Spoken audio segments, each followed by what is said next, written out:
Dragon King Son-in-law Chapter 129. Legiun Wanita Cantik. Hao-Ren meletakkan ponselnya dan perlahan menepuk Zhao Jiai yang mulai tertidur. Bagaimana kita pergi ke stadion dan main basket setelah makan siang? Zhao Jiai melihat Hao-Ren dengan terkejut. Kau menawarkan untuk bertanding. Pertandingannya 2 hari lagi.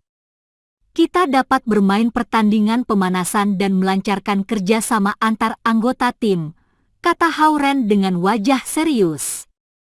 Jika Zhao Jiai tahu Hao-Ren menawarkan untuk bertanding hanya karena perintah seorang gadis kecil, Zhao Jiai mungkin akan membunuhnya dengan ekspresi sombong. Bagus. Kita akan pergi bersama setelah makan siang. Zhao Jiai setuju. Karena dia telah menyaksikan kemampuan menembak Hao-Ren, dia memiliki beberapa perkiraan akan penampilan Hao-Ren dalam pertandingan. Mendengar bahwa mereka akan memainkan pertandingan pemanasan, You Liren dan Cao Ronghua tidak mau melewatkan kesempatan untuk menonton.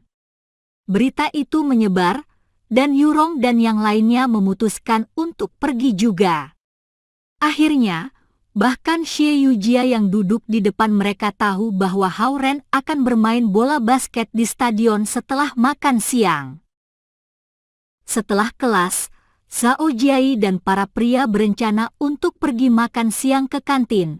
Begitu juga Alina dan Xie Yujia.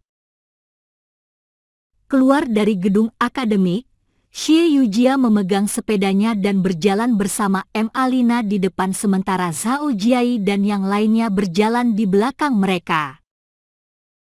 Melihat Xie Yujia yang mengenakan kemeja putih rapinya, Cao Ronghua mengeluh. Mengagetkan sekali ternyata Xie Yujia adalah adik perempuan dari kapten tim basket. Dia sangat cantik. Hao-Ren melihat ke atas dan melihat kaos putih Xie Yujia, rok kotak-kotak, sepatu kulit hitam, kaos kaki putih, dan ekor kuda yang agak melengkung. Bahkan pandangan dari punggungnya juga sempurna, pikirnya. Jika dia berdandan, Xie Yujia pasti akan jauh lebih cantik daripada yang katanya paling populer di sekolah, Lin Li. Meski dia sama tenang dan pakaiannya sama polosnya dengan bunga putih kecil, Hao-Ren menemukan bahwa tatapannya akan kembali ke arah Xie Yujia tanpa sadar. Zhao Jiai juga diam-diam menikmati pemandangan yang ditampilkan Xie Yujia. Dia pernah mengira Hao-Ren akan memenangkan hati ketua kelas yang anggun ini, tetapi terbukti ini hanya perkiraan para pria yang tak berdasar. Jika para pria menjaga mulutnya, Hao-Ren mungkin akan memiliki kesempatan dengan Xie Yujia. Para pria ini cemburu kepadanya, dan gosip mereka menghancurkan kesempatan yang Hao-Ren dan Xie Yujia miliki. Saat memikirkan ini, Zhao Jiai melayangkan pandangan simpati pada Hao-Ren. Tren yang malang mungkin ditakdirkan untuk tidak memiliki kekasih, pikirnya. Bip, ponsel Xie Yujia berbunyi. Dia mengeluarkan ponselnya sambil terus berjalan. Ayah, mengapa kau menghubungiku sekarang? Telinga Hao-Ren ditajamkan. Apa yang ayah bicarakan? Apa kakak laki-laki kecilku sudah mengunjungiku beberapa hari terakhir ini? Xie Yujia mengangkat suaranya. Ayah, apa yang kamu bicarakan? Tolong jelaskan. Beberapa meter di belakang Xie Yujia, hati Hao-Ren mulai berdebar-debar seperti gila. Benarkah, masih berbicara di ponselnya, Xie Yujia berhenti berjalan dan suaranya terdengar bersemangat. Maksudmu dia akan mencariku dalam beberapa hari ini? Bagaimana dia sekarang? Oh, jangan goda aku dan katakan sekarang. Xie Yujia menghentakkan kakinya dengan gemas. Alina berdiri di sampingnya dan menunggunya untuk menyelesaikan percakapan. Telepon. Zhao Jiai dan para pria melihat kepadanya saat mereka melewatinya. Kejutan? Kejutan apa? Tetapi dia tidak datang, jerit Xie Yujia lewat telepon. Hao Ren melihat kembali dan melihat kecemasan dan harapan di wajahnya. Identitas ayahnya juga sebuah kejutan? Ayah, apa yang sebenarnya kau bicarakan? Xie Yujia menghentakkan kakinya dan berharap dia bisa menyeret ayahnya keluar dari telepon. Halo? Halo? Dia berteriak ke arah telepon dan melihat telepon itu dengan kecewa. Dia terlihat terguncang. Ada apa? Alina bertanya merasa khawatir. Aku tidak tahu. Xie Yujia menjawab bingung. Matanya menerawang, dan terlihat dia akan terganggu sepanjang sisa hari ini. Berjalan di depan mereka, Cha Oronghua melihat ekspresi Xie Yujia dan berkata pada Hao Ren dan temannya yang lain, "Aku tidak pernah membayangkan ketua kelas akan begitu bersemangat. Aku sudah melihatnya lebih bersemangat ketika kami berada di sesi penandatanganan buku," pikir Hao Ren. Mereka memasuki kantin dan membeli makanan combo. Xie Yujia masih gelisah memasuki kantin ditemani Alina. Sementara dia menunggu dalam antrean, dia memeriksa ponselnya dengan penuh harap, dan itu memberitahu Hao Ren bahwa ayahnya tidak menceritakan semuanya. Mungkin ayahnya ingin membuat kejutan untuknya ketika kakak laki-laki kecil datang mencarinya. Para ayah kami di As berbicara teka-teki dan bermain kejutan pada kami, benar-benar tidak sadar akan kecemasan kami. Hao Ren menghela nafas. Setelah makan siang, Hao Ren dan Zhao Jiai berjalan ke stadion sementara Cha Oronghua, You Liren, dan Yurong juga pergi ke stadion untuk menonton mereka bermain karena mereka tidak punya hal yang lebih baik untuk dilakukan. Dalam perjalanan, mereka melihat Xie Yujia mengendarai sepedanya dengan Alina di kursi belakang. Sepertinya mereka juga menuju ke arah stadion. Mereka memasuki stadion dan melihat Xie Yujia berjalan ke Xie Wanjun di tepi luar lapangan. Kapten, Ren ingin mengadakan pertandingan hari ini. Zhao Jiai memanggil Xie Wanjun. Bagus. Pergi pemanasan dulu. Xie Wanjun menjawab sebelum berbalik untuk mendengarkan adiknya. Hao Ren bisa menebak apa yang Xie Yujia katakan pada kakak laki-lakinya. Mengayunkan lengannya, dia memasuki lapangan dan mengambil bola basket untuk pemanasan. Dia belum menemukan kesempatan bagus untuk menceritakan semua hal yang berkaitan dengan wortel kecil. Mengetahui harapannya yang tinggi untuk kakak laki-laki kecilnya, dia bingung bagaimana memulai percakapan. Aku akan memberitahunya setelah pertandingan Kamis ini. Hao Ren menembak bola ke gawang dan berpikir. Sial, kapan Ren menjadi penembak yang bagus? Mata You Liren melebar karena terkejut. Xie Wanjun, yang tidak sabar dengan pembicaraan saudara perempuannya, melihat bidikan Hao Ren yang sempurna, dan matanya bersinar. Dia melemparkan beberapa kata padanya dengan ceroboh sebelum berjalan. Bagus. Itu satu set tembakan yang sangat bagus. Beruang, bor, gendut kecil. Kemari dan lakukan pemanasan. Bagi menjadi 2 tim dan bersiap untuk pertandingan. Xie Wanjun tidak tertarik dengan kakak laki-laki kecil, adik perempuannya. Sebaliknya, dia punya pendapat baik tentang Hao Ren. Di matanya, saudara perempuannya konyol untuk membuang-buang waktu menunggu apa yang disebut kakak laki-laki kecil, sambil mengabaikan semua orang baik di sekitarnya. Xie Yujia bahkan memaksa dirinya untuk menyerah pada Hao Ren meskipun mereka menyukai satu sama lain. Dia telah mengambil keputusan, jika kakak laki-laki kecil ini muncul dan tidak layak untuk saudara perempuannya, dia tidak akan mengizinkan mereka untuk bersama. Kemarilah.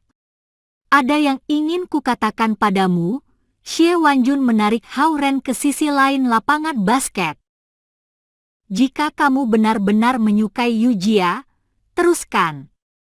Aku memberimu izin untuk mengejarnya, tetapi kamu akan menghadapiku jika kamu tidak baik padanya. Ada satu hal lagi yang ingin kukatakan padamu terakhir kali. Xie Yujia tidak bisa melupakan kakak laki-laki kecil, sialan yang dia temui di masa kecilnya. Dia sangat konyol. Di sisi lain, Yujia jujur pada perasaannya, dan aku yakin dia menyukaimu. Keputusannya ada di tanganmu. Dan itu saja yang ingin kukatakan. Xie Wanjun kata-kata seperti rentetan peluru sebelum kembali ke lapangan. Zhao Jiai, Hao Ren, beruang, gemuk kecil, bola besi. Kalian berlima membentuk satu tim, dan yang lainnya akan bergabung denganku dan membentuk tim lain. Kakak laki-laki kecil sialan. Memikirkan kata-kata Xie Wanjun, Hao Ren tidak tahu apakah dia harus merasa senang atau marah. Dia memasuki lapangan dan berdiri di samping Zhao Jiai. Xie Wanjun melemparkan kaos jersey hijau terang yang Hao Ren kenakan di atas kemejanya. Ayo. Hao Ren berdiri di luar lapangan. Xie Yujia mengepalkan tinjunya dan menyemangati Hao Ren dengan tiba-tiba. Hao Ren memberinya senyuman lebar sebelum melambaikan tanda perdamaian padanya. Xie Yujia membeku sejenak sebelum membalasnya dengan senyuman mempesona. Gadis konyol, bagaimana bisa kamu mengatakan bahwa kamu tidak suka Hao Ren? Yang disebut kakak laki-laki kecil pasti tidak bisa bersaing dengan Hao Ren, dan aku akan melihat siapa yang kamu pilih. Xie Wanjun meliriknya dan berkata, Yujia, ayo lempar bolanya. Xie Yujia berjalan ke tengah lapangan. Dia mengambil bola basket dan baru saja hendak melemparkannya ke atas ketika Xie Wanjun menghentikannya dan berkata pada Hao Ren, kamu memiliki terlalu banyak pernak-pernik di pergelangan tanganmu. Lepaskan semuanya. Aku tidak masalah, Hao Ren menjawab. Jengkel, Xie Wanjun menjelaskan kepada sang pemain baru basket, aku tidak peduli apakah kau tidak masalah menggunakannya. Intinya adalah bahwa kau bisa menyakiti orang lain ketika kau memakai benda-benda seperti jam tangan atau gelang dalam pertandingan. Oh, tanggapan acuh tak acuh Hao Ren membuat Xie Wanjun sedikit frustasi. Berjalan ke tepi lapangan, Hao Ren diam-diam meramalkan mantra Dharma sebelum melepas gelang gunung Tai dan lonceng kecil yang diberikan kakak beradik Lu kepadanya. Hao Ren bertanya-tanya apa yang sedang dilakukan kakak beradik itu sekarang. Sus. Lu Linlin dan Lu Lili bergegas masuk ke stadion. Gongzi, apa yang bisa kami lakukan untukmu? Teriak mereka. Tidak ada. Aku kebetulan memikirkan kalian ketika aku melepas lonceng. Melihat mereka bergegas ke arahnya seperti angin, Hao Ren menjelaskan kepada mereka sambil berbisik. Yo Liren dan yang lain semuanya terkejut saat para kakak beradik itu bergegas masuk seolah-olah mereka dalam perlombaan lari 100 meter. Oh, Gongzi akan bermain bola basket. Kami akan bersorak untukmu. Lu Linlin berkata pada Hao Ren, sepertinya mereka akan tinggal. Hao-Ren menghela napas dan kembali ke lapangan. Melihat ke arah kedua saudara perempuan yang cantik itu, Xie Yujia ingin bertanya pada Hao-Ren tentang mereka. Tapi setelah dipikir-pikir, dia menahan diri untuk bertanya, mengingatkan dirinya sendiri bahwa Hao-Ren bukan orang yang istimewa baginya. Xie Yujia melemparkan bola basket tinggi di atas udara. Sus. Zhao Jiai, Hao-Ren dan Xie Wanjun melompat seperti 3 roket yang melesat ke udara. Jari-jari Hao-Ren menyentuh bola dan dengan mudah menjentikannya ke sisinya. Xie Wanjun, yang tingginya lebih dari 2 meter dan seorang peloncat tinggi, memandang Hao-Ren dengan takjub karena Hao-Ren telah melompat sedikit lebih tinggi dari dia.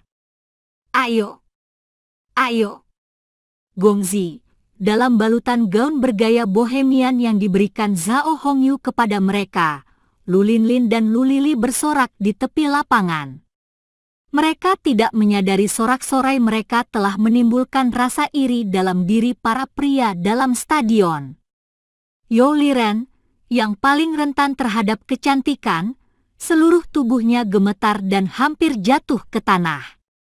Bahkan rekan setim Hao-Ren, Zhao Jiai merasa gelombang rasa cemburu. Dia tergoda untuk menendang pantat Hao-Ren. Pada saat ini, 2 orang berjalan masuk ke dalam stadion. Salah satunya adalah gadis kecil yang imut dengan seragam sekolah berwarna biru langit, dan yang lainnya adalah wanita super cantik yang mengenakan sweter panjang dan kalung. Mereka adalah Zhao Yanzi dan Su Han. Sambil bergandengan tangan, mereka berjalan menuju lapangan basket di tengah stadion. Yurong dan pria lainnya yang datang untuk menonton pertandingan semuanya kehilangan akal sehatnya melihat sekelompok besar wanita cantik. Bahkan Su Han, si cantik seperti es yang jarang berjalan keluar kantornya, datang untuk melihat pertandingan pemanasan Hao-Ren. Juga ada si cantik kecil yang juga manis dan anggun dalam seragam sekolah. Ketua kelas Xie Yujia yang segar dan anggun juga memberi semangat pada Hao-Ren. Dan kedua gadis cantik yang memanggil Hao-Ren, Gongzi. Apa yang terjadi dengan Hao-Ren? Apa yang dia kerjakan? Di lapangan, Zhao Jiai mengoperkan bola basket ke arah Hao-Ren dan berkata, "Ren, tangkap." Hao-Ren menangkapnya dengan mudah sebelum menggiring bola 2 langkah ke depan, gerakannya halus dan terlatih. Melihat kesempatan, Hao-Ren berhenti sambil berbalik membelakangi pertahanan dan dia mengangkat bola dan membuat tembakan. Berdiri di ujung lapangan, Su Han, Zhao Yanzi, Lu Linlin, Lu Lili, dan Xie Yujia semuanya mengikuti bola itu dengan penuh harapan dengan mata mereka. Bola itu membentuk lengkungan coklat dan melesat. Bang! Bola menabrak langit-langit stadion. Su Han, yang telah berharap banyak mendengar laporan Zhao Yanzi tentang kemampuan basket Hao-Ren yang hebat, bersantai dan tidak lagi peduli dengan situasi di lapangan basket. Melihat kekecewaan Su Han, Zhao Yanzi menerangkan dengan berbisik, "Kadang, dia bisa membuat tembakan yang baik." Hao-Ren memerah karena dia lupa bahwa kekuatannya sekitar lusinan kali lebih besar tanpa beban gelang gunung Tai. Itulah sebabnya bola terbang puluhan meter jauhnya. Xie Wanjun memandang Hao-Ren dengan kesal dan takjub. Di satu sisi, dia jengkel karena tembakan lemah. Di sisi lain, dia takjub dengan kekuatan besar yang dimiliki oleh Hao-Ren. Lagi pula, tidak semua orang bisa melempar bola basket sejauh puluhan meter. Salahku. Hao-Ren berteriak sebelum berlari mendekat dan mengambil bola. Ayo. Gongzi. Lu Linlin dan Lu Lili bersorak baginya, mereka tidak peduli akan kemampuan Hao-Ren. Sebenarnya, Bahkan kesalahan Hao-Ren terlihat menawan bagi mereka. Sementara Hao-Ren berlari kembali ke lapangan, Lu Lili bertanya pada Lu Linlin, apakah Gongzi berpikir bahwa kita mengganggu karena mengikutinya kemana-mana? Lu Linlin tersenyum jahil pada pertanyaan adik perempuannya. Adik, apa menurutmu dia imut-imut? Kakak, jangan bilang kau tertarik pada manusia fana lagi. Lu Lili melihat pada Lu Linlin dengan pasrah. Omong kosong. Terakhir kali aku datang ke dunia fana hanya untuk bersenang-senang. Bagaimana mungkin aku menyukai makhluk fana? Namun, Hao-Ren ini imut-imut. Lu Linlin mengulurkan tangannya dan mencubit hidung Lu Lili. Dia mengeluarkanku dari penjara dan aku menawarkan diri untuk melayaninya selama 100 tahun. Jika kau merasa bosan, kau dapat kembali ke alam atas. Baik, aku akan menemanimu. Lu Lili cemberut. Di sisi lain, Su Han dan Zhao Yanzi mengamati Lu Linlin dan Lu Lili yang berdiri di seberang mereka. Mereka adalah kakak beradik yang tetua Lu adopsi, bukan? Su Han menoleh sedikit ke Zhao Yanzi dan bertanya. Ya, ayahku mengatakan bahwa mereka masing-masing memiliki kekuatan tingkat atas level Kun. Zhao Yanzi mengangguk dan berkata, kekuatan mereka lebih tinggi dari tingkat atas level Kun.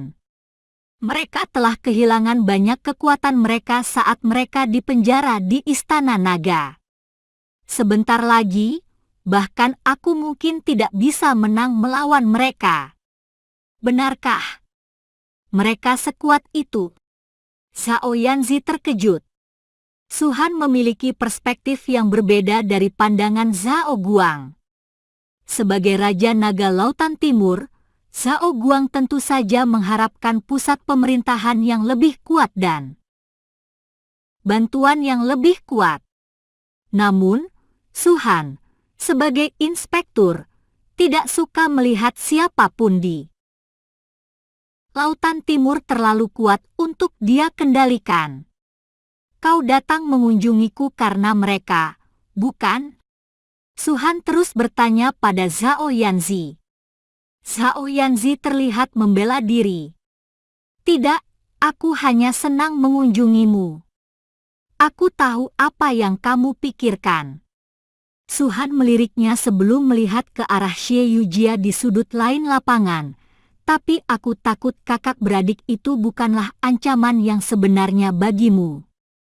Maksudmu ancaman sebenarnya adalah ketua kelas. Zhao Yanzi pintar dan segera menebak siapa yang dibicarakan Su Han. Dia melanjutkan, dia makhluk fana, tidak punya kualifikasi untuk menjadi sainganku. Su Han tersenyum, tetapi dia tetap diam. Dia mengalihkan topik kembali ke kakak beradik Lu. Lu Linlin dan Lu Lili sama-sama kuat, dan mereka cukup memiliki pengetahuan. Mereka akan sangat membantu bagi Hao-Ren. Selain itu, mereka bukan berada dalam lingkaran kita, dan dengan demikian identitasmu tidak mempengaruhi mereka.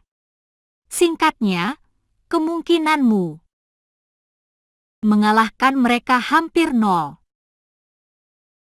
Aku tidak berkata aku ingin mengalahkan mereka. Aku hanya berpikir. Apa? Tanya Su Han. Menyebalkan, kata Zhao Yanzi. Senyum muncul di wajah Su Han yang dingin. Jangan khawatir.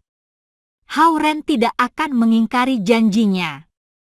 Kamu pikir untuk siapa dia berkultivasi begitu keras? Kakak Su, bahkan kau berpihak padanya.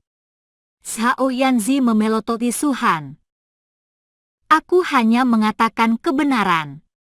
Dari apa yang aku ketahui tentang karakternya, bahkan walaupun dia tidak menyukaimu, ia akan berusaha sebaik mungkin untuk melakukan kultivasi dan menyelamatkan hidupmu. Sebelum kau berusia 20 tahun, semakin kuat tingkatannya, semakin aman proses pengembalian inti sari naga. Aku pikir Hao-Ren tahu itu. Su-Han menepuk kepala Zhao Yanzi. Tapi kamu tidak gugup sama sekali. Dia bisa melepas gelang Gunung Tai untuk sementara waktu setiap hari. Tapi termasuk hari ini, dia hanya melepaskannya 2 kali. Dia bekerja sangat keras untukmu dan kamu tidak menunjukkan rasa terima kasih. Aku tidak menyukainya. Zhao Yanzi menggerutu. Sambil tersenyum, Su-Han memindahkan pandangannya pada Hao-Ren dalam pertandingan. Untuk menstabilkan kultivasinya, dia memilih gulungan pedang cahaya pemecah bayangan yang memiliki kekuatan tempur kecil. Dia benar-benar berkultivasi hanya untuk Zhao Yanzi, pikirnya. Kemudian, dia mengalihkan tatapannya ke arah Lu Linlin dan Lu Lili, yang sedang menonton pertandingan dengan kekaguman di mata mereka, dan tersesat dalam pikiran.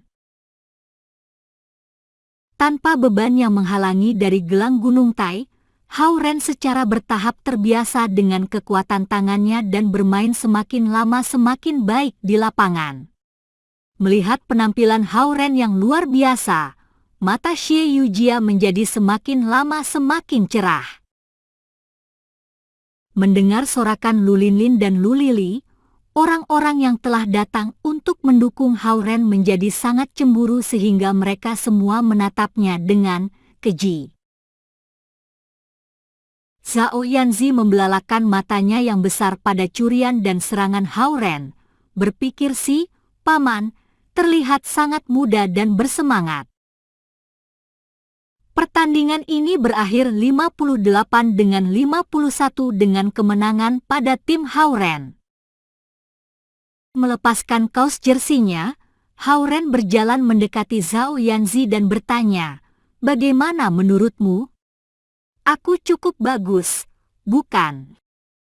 Sombong. Zhao Yanzi memutar matanya. Sebenarnya dia hampir bersorak saat Hao-Ren membuat lemparan 3 poin. Bagaimanapun juga, gadis-gadis di usianya paling mudah tertarik pada orang-orang tampan yang bermain basket.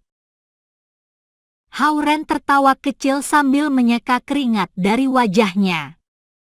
"Kelas pendidikan jasmanimu hampir selesai. Aku akan mengantarmu kembali. Kamu bau. Sana mandi. Aku tidak butuh dirimu untuk membawaku kembali, kakak Su yang akan melakukannya." Zhao Yanzi mundur setengah langkah sebelum memegang lengan Su-Han. Dengan tawaran baiknya ditolak, Hao-Ren berbalik untuk melihat ke arah Xie Yujia dan bertemu pandang dengannya. Dia membuang muka dan melihat kakak laki-lakinya. Pada saat ini, Lu Linlin dan Lu Lili berlari ke arah Hao-Ren. "Gongzi, kamu luar biasa." Melihat pemandangan ini, Zhao Yanzi dibakar oleh rasa cemburu dan menyeret Su-Han pergi. Si Hao-Ren yang malang menerima perlakuan dingin setiap kali dia membimbing Zhao Yanzi di sore hari, dan sekarang dia diperlakukan seperti itu di Rabu siang. Hari Kamis tiba. Mengabaikan gosip-gosip yang iri dan cemburu dari para lelaki, Hao-Ren menghabiskan waktu luangnya selama 2 hari itu mempelajari gulungan pedang cahaya pemecah bayangan dan akhirnya memahami rute sirkulasi esensi alami di dalam tubuhnya. "Ren, kami ada di gerbang sekolahmu sekarang." Sekarang jam 6 lebih sedikit, dan Hao-Ren sedang diam-diam melakukan kultivasi saat dia tiba-tiba menerima pesan teks dari Hao Zonghua. "Ayah benar-benar datang untuk melihatku bertanding." Hao-Ren bergegas ke gerbang sekolah. Benar saja, ada mobil Ford putih yang sedang parkir. Dia membuka pintu mobil dan menemukan ayahnya, ibunya, nenek, dan seorang pria yang tidak dikenalinya. Ren, ingatkah kau Paman Xie, ayah wortel kecil? Dia kembali bersamaku kali ini untuk mengunjungi universitas asal kita. Hao Zonghua memberitahu Hao Ren dengan riang.